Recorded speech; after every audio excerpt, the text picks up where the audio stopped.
Me llamo Noemí Cárdenas. Tengo 27 años. Y la primera vez que mis padres me dijeron que tenía 2 días para alargarme de la casa que mis abuelos habían dejado atrás, no grité, no lloré, ni les pregunté cómo podían hacerme esto.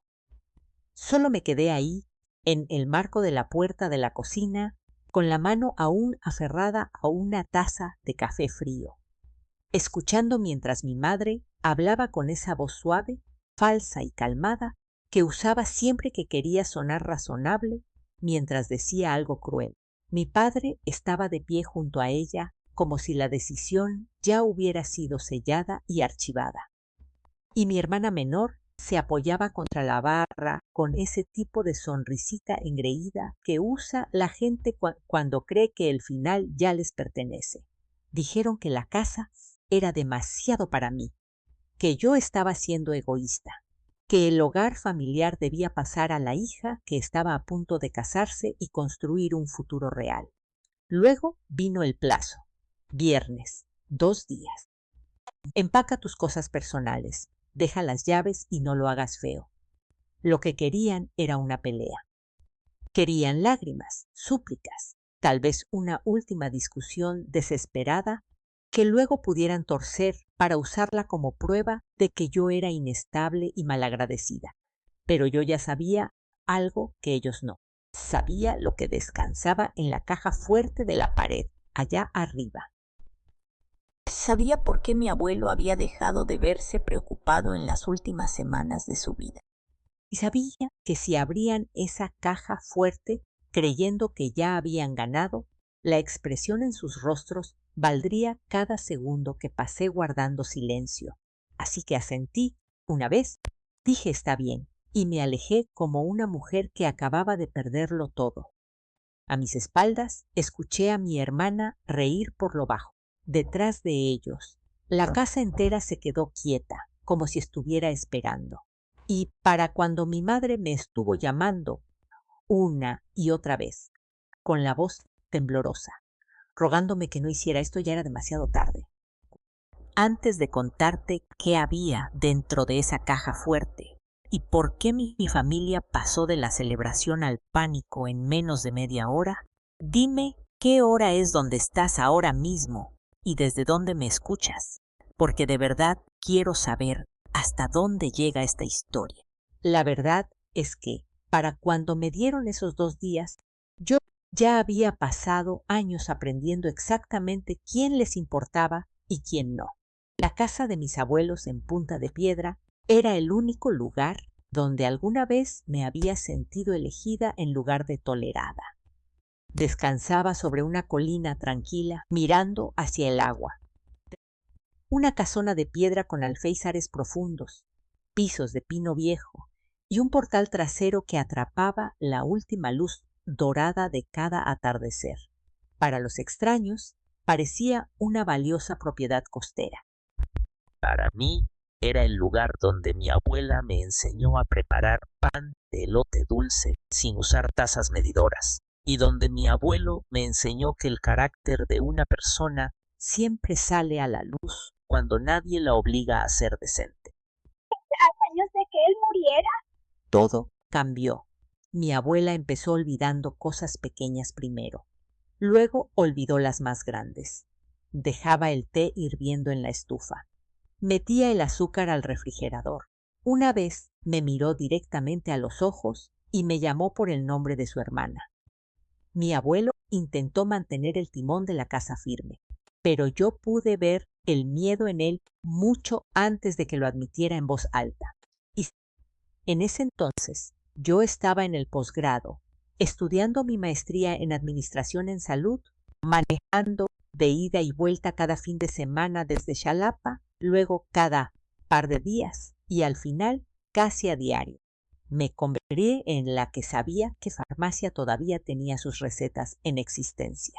Me convertí en la que mantenía lleno el pastillero, la que llamaba a la enfermera de casa, la que pagaba el recibo del gas por internet y la que se sentaba durante largas y silenciosas noches mientras la televisión sonaba para una habitación que ya no estaba segura del paso del tiempo. Siempre tenían una excusa. Había un viaje de negocios, había una cena con un cliente, había una gala. Siempre había alguna emergencia en sus propias vidas que, de algún modo, superaba en importancia al lento derrumbe que estaba ocurriendo en esta casa. Mi hermana menor, Claudia, era peor, porque al menos mis padres sabían que estaban descuidando algo. Claudia trataba todo el asunto como una inconveniencia que le arruinaba el humor. Vino una vez con flores, se tomó 3 fotos junto a las hortensias, subió una a sus redes con una frase sobre valorar a la familia y luego se fue antes de cenar porque tenía reservación con sus amigos en Valle de Bravo. Recuerdo estar de pie frente al fregadero, lavando los platos mientras ella reía en el portal, hablando fuerte por teléfono sobre lo deprimente que olían las casas viejas. Mi abuela dormía en la habitación de al lado. Mi abuelo escuchó cada palabra. No dijo nada en ese momento, pero vi la forma en que su mandíbula se tensó. Esa mirada regresó muchas veces en el último año de su vida. Mientras más me presentaba yo, menos lo hacía mi familia. Se convirtió en un patrón demasiado obvio para ignorarlo. Mi madre llamaba para preguntar si ciertos documentos seguían en el estudio. Mi padre preguntaba si el predial había vuelto a subir. Claudia caminaba como si ya estuviera planeando dónde poner los muebles nuevos. Nadie me preguntaba si yo estaba durmiendo. Nadie me preguntaba cómo estaba manejando los exámenes de la maestría mientras ayudaba a 2 personas a apagarse frente a mis ojos. Nadie preguntó cuánto costaba ser la que se quedaba. Mi abuelo notó todo eso. Cuando mi abuela murió, él cambió de una forma que me asustó. Se volvió más silencioso, pero más lúcido, casi afilado. Fue como si el duelo hubiera quemado la niebla dentro de él, dejando únicamente la verdad. 2 semanas después de su funeral, lo estaba ayudando a meterse a la cama cuando me apretó la muñeca y dijo con mucha calma: «Creen que no sé qué es lo que están esperando». Le pregunté a qué se refería, aunque yo ya lo sabía. Miró hacia el pasillo, hacia el estudio, hacia toda la casa y dijo: «No están esperando a que me mejore, Noemí. Están esperando a que me acabe». No respondí porque no había nada que yo pudiera decir que hiciera eso menos cruel. Exhaló despacio y añadió: «Tú eres la única que alguna vez vino aquí por nosotros». Todos los demás vinieron por lo que viene después de nosotros. Esa fue la noche en que comprendí que la historia que mi familia contaría más tarde nunca iba a tratarse de amor ni de justicia. Iba a tratarse de desposesión, solo que aún no sabía hasta dónde estaban dispuestos a llegar.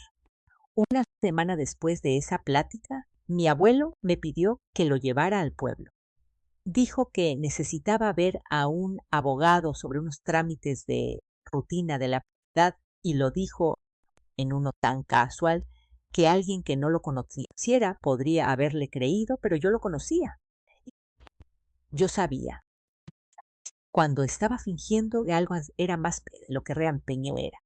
Manejamos hasta una oficina de ladrillo cerca del muelle, donde un abogado local especializado en herencias, llamado Esteban Ríos, había ejercido por más de 30 años. No era el tipo de abogado del que mi padre presumiría conocer en el club. Era callado, exacto e imposible de apresurar.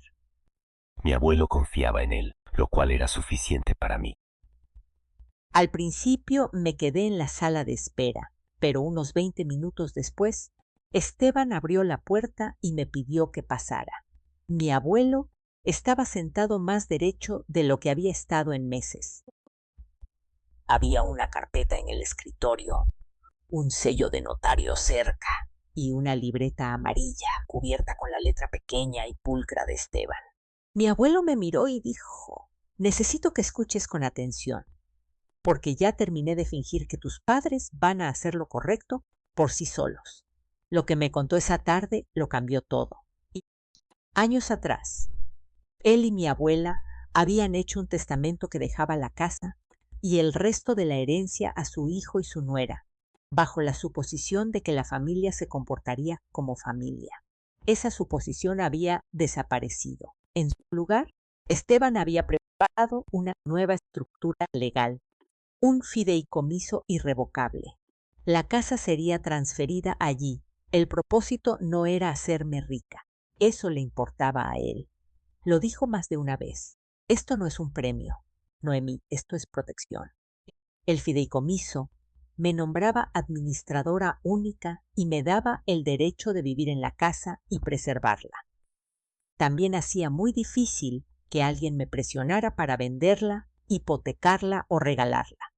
Esteban incluso explicó que si alguien intentaba impugnar el arreglo más adelante, la estructura misma haría que el sabotaje familiar impulsivo fuera mucho más difícil.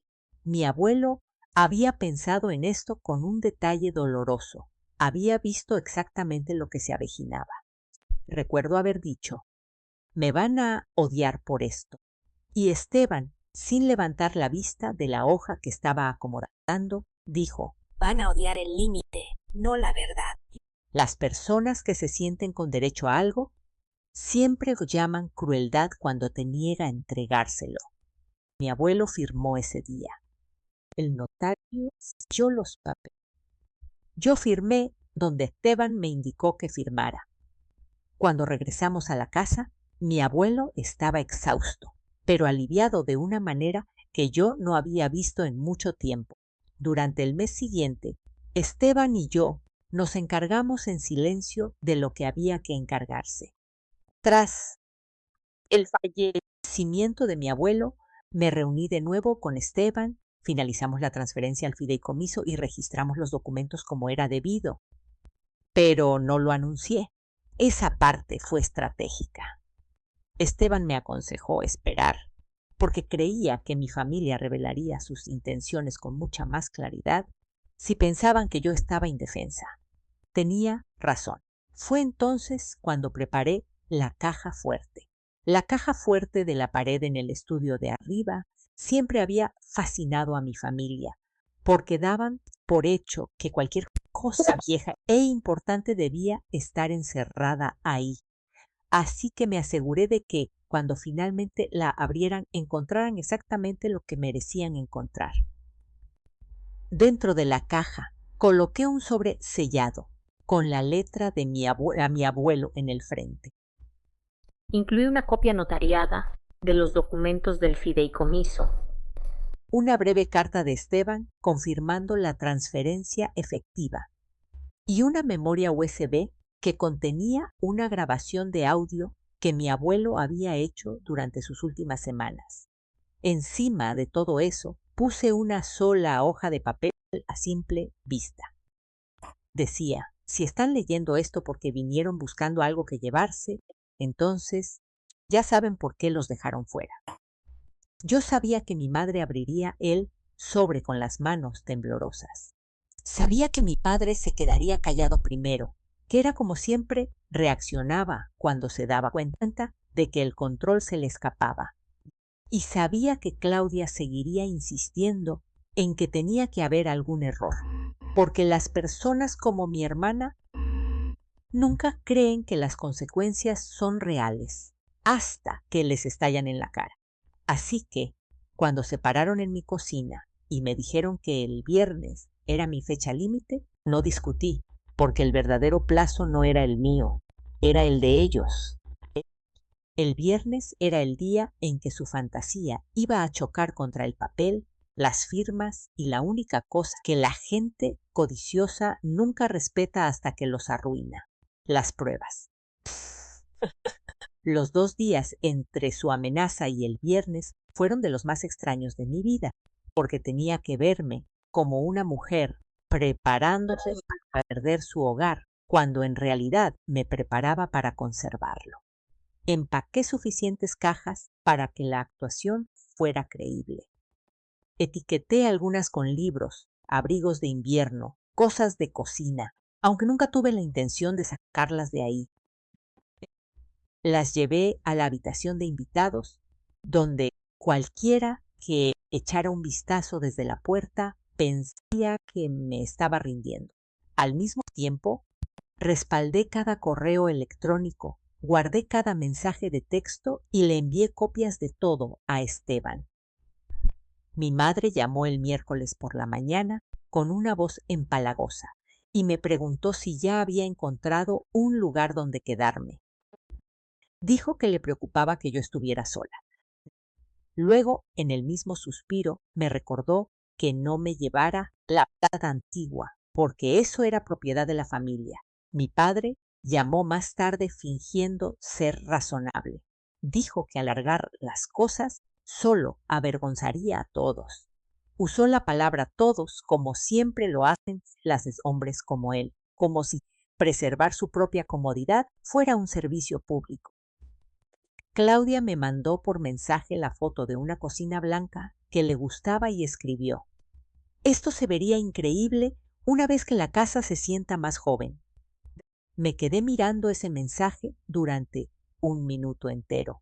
La casa donde mi abuela perdió la memoria y mi abuelo perdió a su esposa era, para mi hermana, una foto del antes.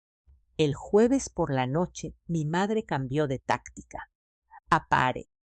Apareció sola con una bolsa de papel llena de pan dulce de una panadería que me gustaba en la universidad y me pidió que por favor actuáramos como adultos.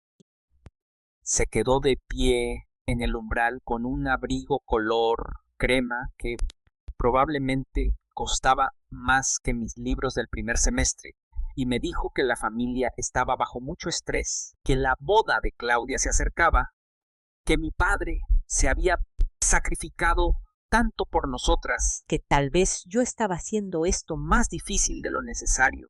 La dejé hablar, la dejé intentar con la culpa, la nostalgia, la ternura y el martirio. Luego le dije que estaba cansada y cerré la puerta. Para la tarde del viernes, la casa se sentía como si contuviera la respiración. El cielo estaba plano y frío, ese tipo de gris costero que hace que el agua parezca de metal.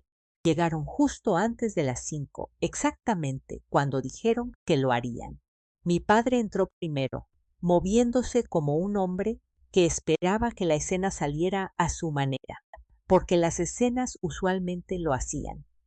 Mi madre lo siguió, actuando ya ofendida por mi silencio. Claudia entró al último, toda lápiz labial brillante y confianza, usando botas altas que probablemente no debió haber usado sobre la grava. Miró alrededor del recibidor y dijo: «¿Esto es todo lo que empacaste?». Sin siquiera intentar ocultar el insulto en su voz, no dije nada. Mi padre pidió la llave de la caja fuerte. Le dije que estaba donde siempre había estado, en el cajón de arriba del escritorio del estudio. Quería estar ahí cuando la abrieran, pero me quedé lo suficientemente atrás como para que pareciera que no me quedaban fuerzas para pelear. Eso importaba. Los quería cómodos, los quería descuidados. El estudio olía levemente a cedro y a papel viejo. Mi padre fue directo a la caja fuerte. Mi madre se quedó cerca de la ventana con los brazos apretados contra el pecho. Claudia se asomó por encima de su hombro de la misma manera en que solía inclinarse sobre las vitrinas, las pastelerías, cuando decidía qué postre llevarse sin tener que pagarlo ella misma. La puerta hizo clic al abrirse. Por un segundo no pasó nada. Luego mi padre se quedó inmóvil. Mi madre dio un paso al frente y dijo: «¿Qué pasa?», como si la respuesta aún pudiera ser algo inofensivo. Él sacó primero la hoja de hasta arriba. Vi cómo sus ojos recorrían la oración. Luego vi cómo el color abandonaba su rostro. Mi madre le arrebató los papeles. Leyó más rápido, luego más lento. Y luego una vez más, como si las palabras pudieran reacomodarse si se negaba a aceptarlas la primera vez. Claudia agarró la memoria USB y preguntó qué era siquiera eso. Su voz se había vuelto un hilo. Mi padre abrió a tirones la carta de mi abuelo y leyó en completo silencio. Ese fue el momento en que supe que avisionalmente, no moralmente, legalmente, la habitación cambió. Todo en ella cambió. La confianza se había esfumado. La actuación había terminado. Mi madre se volvió hacia mí con una mirada que yo Nunca había visto antes. no porque nunca lo hubiera sentido, sino porque nunca había tenido la necesidad de mostrármela. Actos. Miedo, miedo real. Sí. Noemí dijo, y esta vez no había ninguna vaguedad en su voz. ¿Qué hiciste? La miré y le dije, seguí instrucciones. Claudia empezó a decir que tenía que haber algún error, que el abuelo nunca le haría esto a la familia, que esto era manipulación, que alguien lo había engañado. Y mientras ella hablaba, mi padre seguía leyendo, escaneando cada página como un hombre que busca la única oración que lo salvaría. No había ninguna. Se fueron 10 minutos después sin fingir nada más. Mi madre olvidó su bolsa en la silla del estudio y tuvo que regresar por ella. Mi padre no me miró cuando salió de la casa. Claudia sí lo hizo. ¿Y si el odio tuviera temperatura? La habitación se habría partido en dos por el calor. Entonces empezaron las llamadas. Mi madre llamó 6 veces en 10 minutos, luego 8 más. Luego dejó un mensaje de voz tan agitado que sonaba como si hubiera subido corriendo las escaleras. Noemí, por favor no presentes nada más. Por favor, llámame antes de que hables con el abogado. Necesitamos discutir esto como familia. Luego, otro mensaje de voz, más frío esta vez. No entiendes lo que estás haciendo. Luego otro, temblando de nuevo. Por favor, no hagas esto. No contesté ni uno solo. Guardé cada mensaje.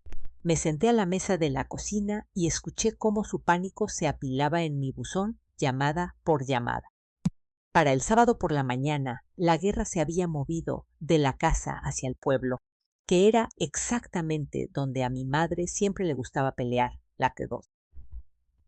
Punta de Piedra era el tipo de lugar donde la cajera del supermercado sabía quién acababa de ser operado, quién estaba bebiendo de más y quién había dejado morir los arbustos de su entrada.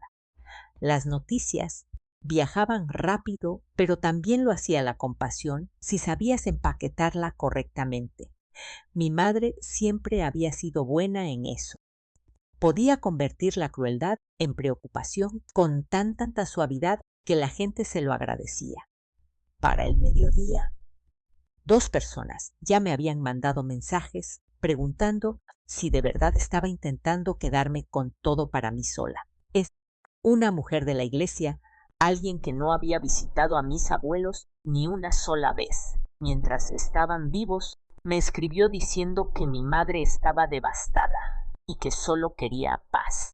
Casi me eché a reír cuando leí eso. Mi madre no quería paz, quería acceso, quería la casa, la historia y el derecho a llamarse a sí misma la víctima después de intentar echarme de mi propio hogar. Esteban me había advertido que esto pasaría. Me dijo que en las disputas por propiedades la gente no solo peleaba por los bienes, peleaban por la narrativa. Quien se viera más digno de compasión a menudo ganaba ventaja, incluso cuando el papeleo era sólido. Así que, en lugar de responder emocionalmente, armé un expediente, guardé cada mensaje de voz, imprimí cada texto, exporté cada correo que Claudia me había enviado durante el último mes. Uno de ellos fue especialmente útil porque ella ha olvidado y un cambio bodas sí, en la casa antes de ponerla a venta a la primavera. Ponerla a la venta, ahí estaba, no preservar ella.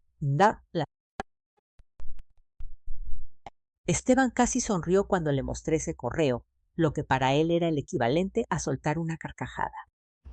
También me ayudó a reunir registros que nunca pensé que necesitaría para probar algo que debió haber sido obvio.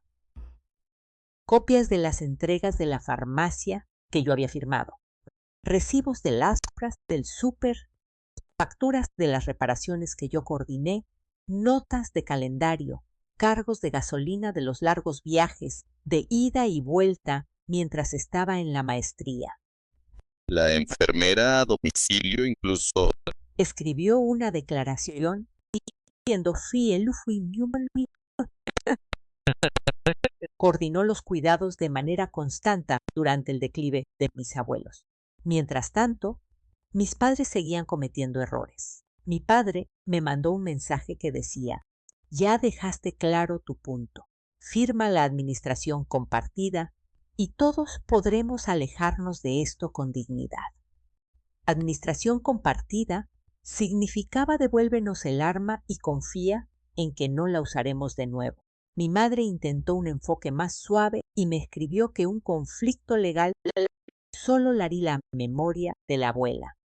Me quedé viendo esa oración por un largo tiempo porque las personas como ella siempre arrastran a los muertos a discusiones en las que nunca se molestaron en participar mientras esas personas estaban vivas. El regalo más grande llegó el domingo por la noche. Claudia, furiosa y descuidada, me mandó por error un mensaje que era para mi madre. Decía: si no coopera, dile a papá que presione por el lado de las deudas. Se va a rendir si cree que todo el mundo sabrá por qué necesitamos vender. Lo borró unos segundos después, pero no antes de que yo le tomara una captura de pantalla. El lado de las deudas. Esa fue la primera vez que supe con certeza que la situación financiera de mi padre era peor de lo que cualquiera admitía en público. Esteban escarbó un poco más, de forma legal y cuidadosa, y para el lunes ya tenía lo suficiente para confirmar lo que sospechábamos. El negocio de mi padre estaba quebrado. Un crédito del banco se había cortado. Las deudas personales lo estaban asfixiando.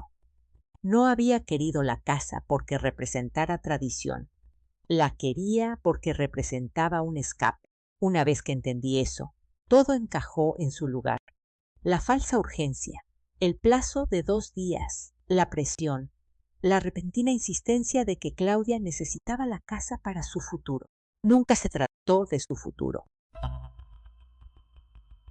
Ella era solo la historia más bonita que esperaban hiciera que el robo pareciera sentimental. La situación se puso más fea antes de mejorar. Mi madre presentó una demanda civil impugnando el fideicomiso. El argumento era predecible. Afirmaron que mi abuelo había estado demasiado frágil para entender lo que firmaba y que yo lo había manipulado mientras actuaba como su cuidadora. Era repugnante, pero no sorprendente. Cuando la gente no puede ganarle a tus documentos, atacan tu reputación. Esteban presentó nuestra respuesta ese mismo día y me dijo que me preparara para una audiencia. También me dijo algo que se quedó conmigo. Me dijo: la verdad importa en el tribunal, Noemí, pero la compostura importa casi lo mismo. Te quieren emocional, quieren que te veas inestable. No les prestes tu rostro para su historia. Así que hice exactamente lo que me dijo. Dejé de reaccionar, dormí mal, pero me presenté preparada. Usé un traje azul marino, organicé nuestra carpeta. Llevé la grabación de audio de mi abuelo, la declaración de la enfermera, las bitácoras de cuidado, las facturas de reparaciones, el correo sobre vender la casa y la captura talla sobre las... Para cuando llegó el día de la audiencia, ya no tenía miedo de perder la casa. Tenía miedo de escuchar con qué facilidad las personas que me criaron podían pararse en público y mentir sobre mí sin que les temblara la voz. Esteban me dijo que los dejara. Dijo que a veces la forma más rápida de destruir una historia falsa es darle el espacio suficiente para que revele lo antinatural que suena. Tenía razón en eso también. La audiencia se llevó a cabo un jueves por la mañana en un juzgado local que olía levemente a papel, café y cera para pisos. No fue dramático de la forma en que las películas hacen que los juicios sean dramáticos. Nadie gritó al principio. Nadie golpeó las mesas. El peligro en esa sala venía de lo tranquilos que todos intentaban verse mientras se preparaban para abrirse en canal los unos a los otros con palabras. Mis padres se sentaron en la mesa de los demandantes con Claudia entre ellos, vestida de azul pálido como si la inocencia tuviera un color. Mi madre se secó las lágrimas antes de que siquiera empezara nada, lo que me dijo que tenía la intención de actuar su dolor antes de que los hechos tuvieran la oportunidad de hablar. Mi padre se veía tenso, cansado y furioso por debajo de la superficie. La jueza era una mujer de unos 60 años, con el tipo de rostro que me indicaba que no tenía paciencia para la manipulación disfrazada de preocupación. Eso ayudó. El abogado de mi familia empezó pintándome exactamente de la forma en que Esteban predijo que lo haría. Una joven en duelo, aislada, abrumada, comprometida emocionalmente por la pérdida, incapaz de administrar de forma responsable una valiosa propiedad heredada. Dijo que mis padres habían actuado únicamente por la preocupación de preservar la armonía familiar y evitar una mala gestión financiera. Armonía familiar. Casi tuve que bajar la vista hacia la carpeta en mi regazo solo para evitar sonreír ante lo absurdo que sonaba eso, después de la semana que me habían hecho pasar. Esteban se levantó cuando llegó su turno y no desperdició ni un segundo en dramatismos. Empezó con fechas. Él siempre empezaba con fechas. Llevó a la corte paso a paso a través de la formación del fideicomiso, la ejecución, la notarización. Luego expuso el historial de cuidados de mis abuelos y quién había estado realmente presente durante esos años. Presentó la declaración de la enfermera. Entregó las bitácoras de gastos. Mostró copias de mis registros de viaje y las facturas a mi nombre por mantenimiento y necesidades de la casa. No dijo que yo los amaba más. Hizo algo mejor. Demostró que yo había hecho más. Luego pidió que se admitiera la grabación de audio. El abogado de mi madre presentó una objeción. La jueza escuchó el fundamento, revisó la transcripción que Esteban había preparado y la admitió para consideración limitada. Cuando la voz de mi abuelo sonó a través de las bocinas del juzgado, delgada pero inconfundiblemente clara, algo dentro de mí se estabilizó. Dijo que no estaba confundido. Dijo que estaba protegiendo la casa de la gente que la veía como dinero. Dijo que eligió a la nieve que había estado ahí. Mi madre miró fijamente al frente. Claudia dejó de fingir que tomaba notas. Mi padre se acomodó una vez y luego se quedó completamente inmóvil. Si la audiencia hubiera terminado ahí, pero Esteban no había terminado. Presentó el correo de Claudia sobre hacer una cena de compromiso antes de poner la propiedad a la venta. Su abogado intentó llamarlo una lluvia de ideas casual. Esteban contraatacó con el mensaje de texto donde ella se quejaba de que yo estaba retrasando el cronograma de remodelación. Luego vino el mensaje sobre presionar por el lado de las deudas. Esteban no reveló todo de golpe. Lo fue construyendo por capas. Esa fue la genialidad del asunto. Primero la codicia, luego la planeación, luego el motivo. Finalmente pasó a las finanzas de mi vida. No necesitaba exponer cada detalle privado. Solo necesitaba lo suficiente para demostrar por qué existía la urgencia. Había deudas, había presión, había una razón por la que la familia quería el control rápido sobre un activo de gran valor. El abogado de mi padre volvió a objetar, pero la jueza permitió una línea de interrogatorio limitada sobre el motivo. Ahí fue cuando todo se rompió. Esteban le preguntó todo a mi padre si me había dicho en múltiples ocasiones que la familia debía manejar esto en privado para evitar vergüenzas. Mi padre dijo que sí. Esteban preguntó si había propuesto una administración compartida después de enterarse del fideicomiso. Mi padre dijo que sí de nuevo. Esteban preguntó si la familia me había dado 2 días para desalojar, antes de cualquier fallo judicial. Mi padre titubeó. Y luego dijo que habían ofrecido un plan de transición. La jueza levantó la vista ante esa elección de palabras. Incluso ella podía escuchar el giro manipulado en eso. Luego, Esteban hizo la pregunta que finalmente les arrancó la máscara.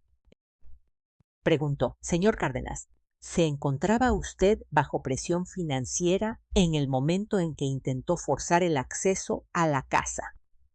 Mi padre intentó esquivarlo. Dijo: toda familia tiene presiones. Esteban volvió a preguntar más específicamente: ¿buscaba usted o no el control inmediato de la propiedad porque creía que una venta o un refinanciamiento podrían aliviar esas presiones? Mi padre miró a la jueza, miró a su propio abogado y luego me miró a mí. Por un segundo vi el viejo instinto en él, ese que siempre elegía el dominio por encima de la precaución. Y entonces dijo la frase que acabó con ellos. Dijo: solo necesitábamos que dejara de ser egoísta el tiempo suficiente para firmar y que la familia pudiera estabilizar las cosas. El juzgado se quedó en silencio de esa manera absoluta en que lo hacen las habitaciones, cuando alguien acaba de admitir demasiado como para poder retractarse. Había convertido la preocupación en estrategia y a la familia en palanca de presión en una sola frase. La jueza le pidió que aclarara. Él intentó echarse para atrás. Dijo que se refería a que todos se beneficiarían, pero el daño ya estaba hecho. La demanda ya no se trataba de protegerme, de administrar mal la propiedad. Se trataba de presionarme para que entregara el control de la misma. Cuando la jueza dictó sentencia, fue precisa y fría. Mantuvo la validez del fideicomiso. Rechazó la impugnación en su totalidad. Me reconoció como la única administradora legal. No encontró pruebas creíbles de influencia indebida y señaló que el registro documental mostraba de manera abrumadora que yo había sido la cuidadora principal y la guardiana de la propiedad. Luego se dirigió a la conducta de mi familia. Criticó el intento de presionarme para que desalojara antes de una resolución legal. Les ordenó pagar una parte sustancial de mis honorarios legales. También emitió una orden civil prohibiéndoles entrar a la propiedad o contactarme fuera de los canales legales durante 2 años, a menos que yo lo aceptara expresamente por escrito. Mi madre lloró de verdad en ese momento. No porque me hubiera perdido a mí, sino porque había perdido el control de la historia. Claudia se veía como si alguien le hubiera sacado el aire a golpes.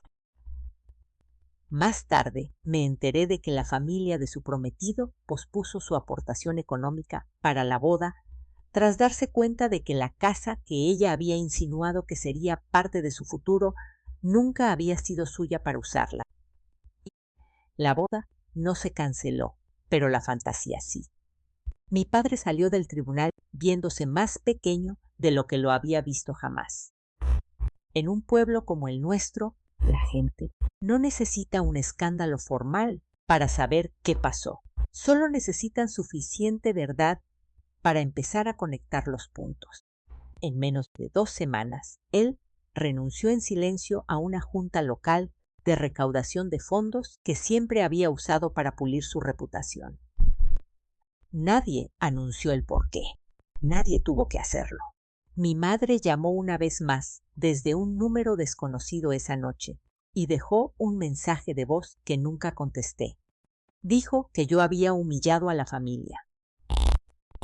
Lo escuché de pie en mi cocina y pensé, no, Ustedes mismos hicieron eso en el momento en que intentaron echarme de una casa que yo había pasado años protegiendo, mientras ustedes estaban demasiado ocupados planeando qué podrían hacer con ella una vez que los viejos ya no estuvieran.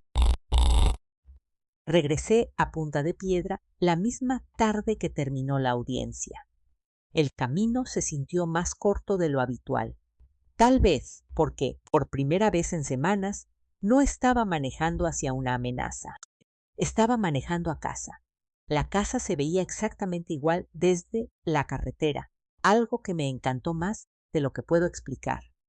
Los mismos muros de piedra, el mismo barandal desgastado del portal, el mismo grupo de árboles doblándose ligeramente con el viento que venía del agua. Nada en ella anunciaba victoria. Simplemente seguía ahí, lo cual era suficiente. Abrí la puerta principal y entré al silencio que me había mantenido de una pieza más veces de las que podía contar. Me quedé en el recibidor por 1 minuto sin quitarme el abrigo. Luego caminé a la cocina, puse a hervir el agua y alcancé la vieja taza de cerámica que mi abuelo usaba cada mañana. Tenía un pequeño desportillado cerca del asa y un borde azul descolorido. Llevé mi té al portal trasero y me senté donde la luz pegaba contra las tablas al final de la tarde.